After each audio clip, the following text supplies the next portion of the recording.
Now we will be talking about the managing home and transportation subscale. First, how would you go about getting repairs made to your home? I would call a home contracting company and I would have them repair whatever I needed, or depending on what was damaged, I would call the right person for it. What might you do if both your lights and TV went off at the same time? I would try and see if my power went out, and if my power was out, I would try to see if maybe a circuit was flipped and try and turn it back on, or else I would wait for it to come back on if the whole area was out. What would you do if your home was always very hot or very cold? I would adjust the temperature on my heating or cooling unit.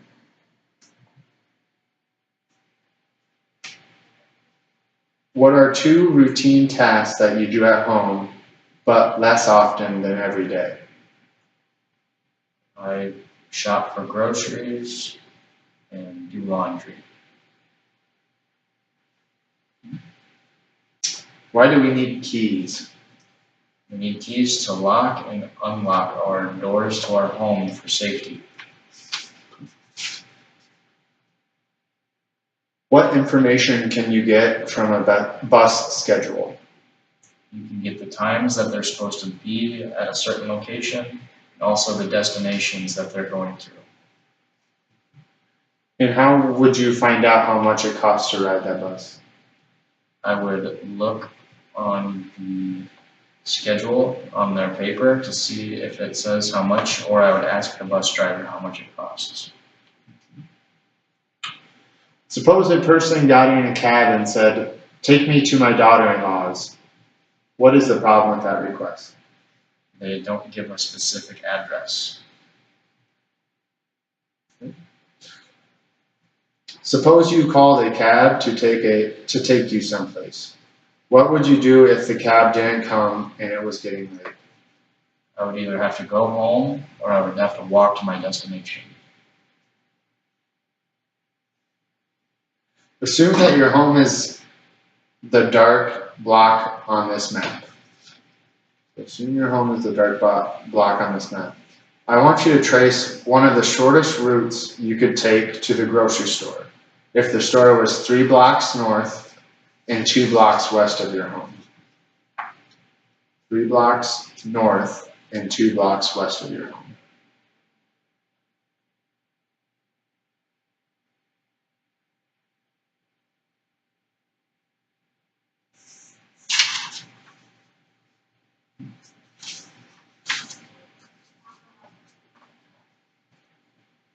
So we have an envelope. I want you to address this envelope to someone you know.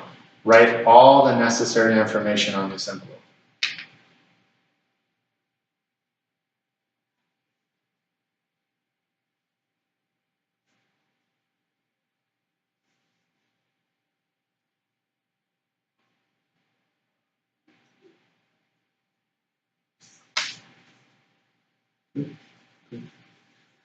I'm going to write down the name of someone whose telephone number I want you to look up. I want you to show me the number when you find it.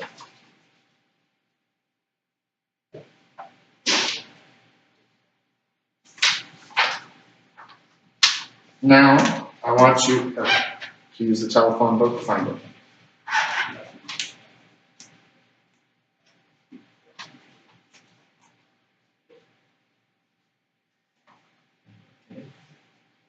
This number is 319-641-1291. Now I want you to dial the telephone number. You can use the phone. 319-641-1291. You can split that. Without a telephone book, how could you find a telephone number? I could look on the internet to see if that phone number is there.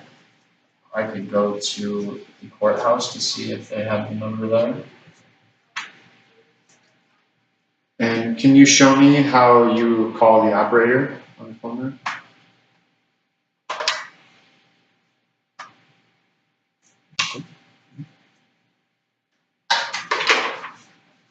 So that concludes the managing home and transportation subscale of the test. Now we will be doing the health and safety subsection of the ILS.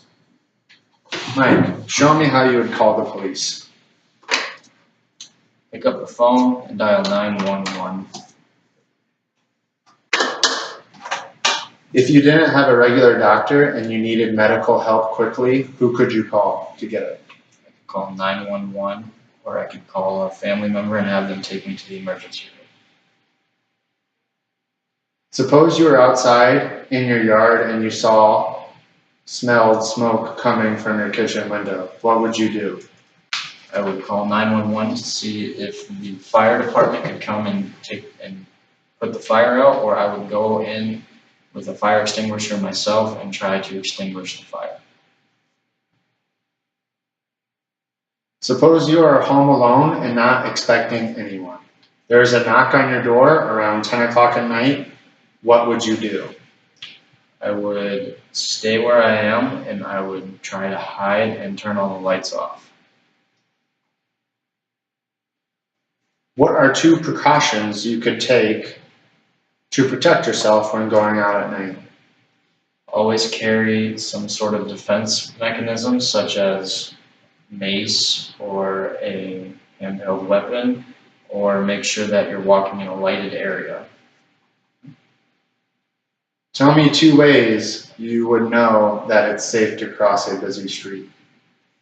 If there are no vehicles that are currently driving there, and if the sign says that it's safe to walk.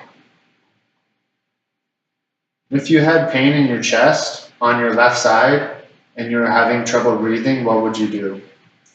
I would assume that I was having a heart attack and I would try to get emergency help by calling 911 or contacting a family member who would take me to the hospital. Suppose you smelled a gas odor in the house, what would you do? I would immediately leave the home and I would contact 911 or the appropriate person to come and check out my home to see if there was indeed a gas leak. If you accidentally cut your hand and it was bleeding badly, what would you do? I would apply pressure with a type of cloth or fabric, and I would go to the hospital or the doctor to seek immediate assistance. Tell me 3 things that are important to do to take care of your body. You need to exercise, you need to eat very healthily, and you need to sleep well.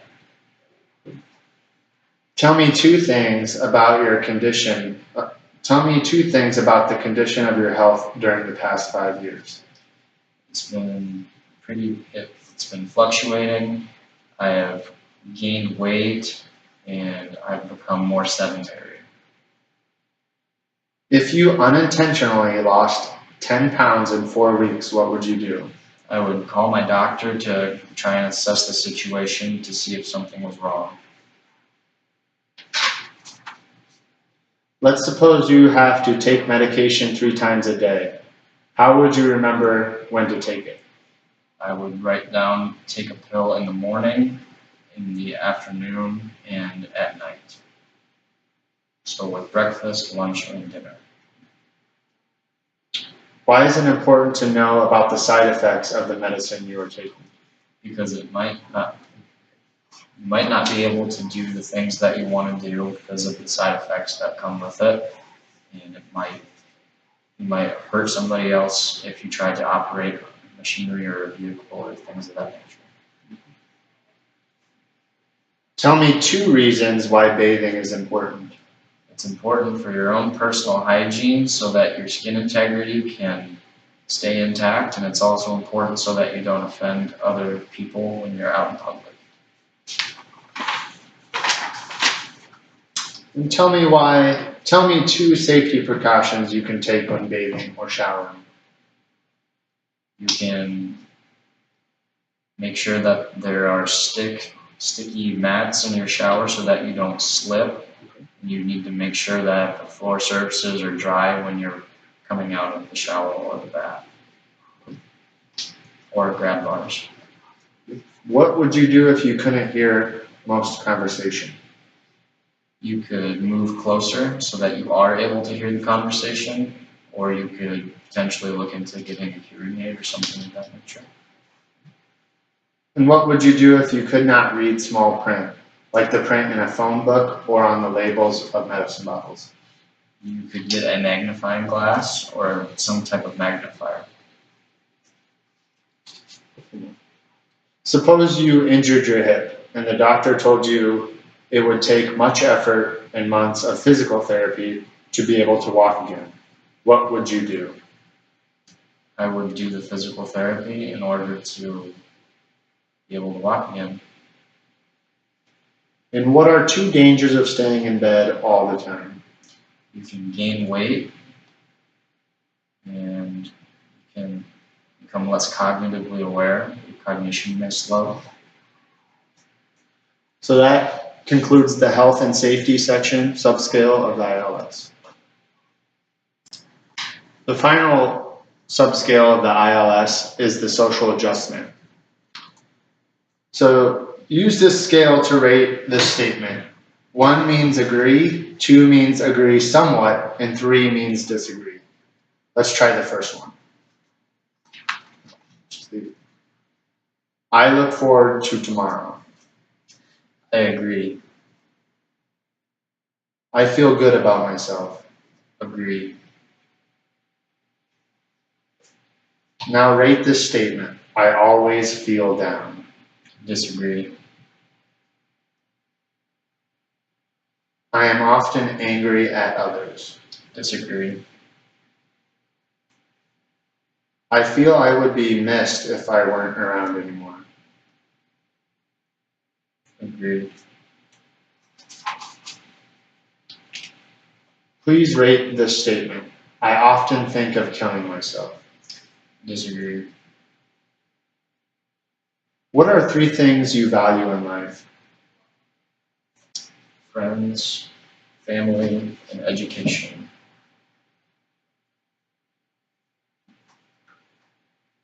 Tell me 2 reasons why it is important to have relationships with people.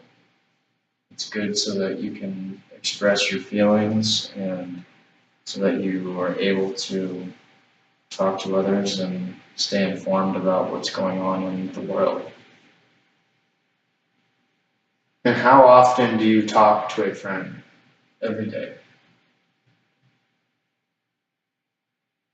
How often do you see this friend?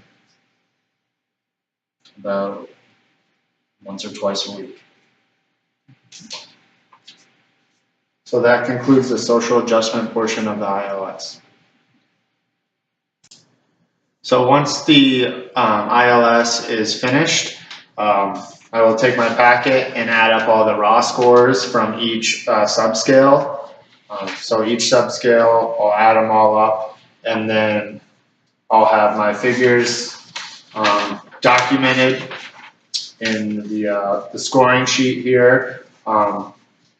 Then I'll take those raw scores and the standard scores for the subscales and factors can be found in the back in Appendix A. So I'll take the raw scores and go back to Appendix A and see what the standardized score is for that.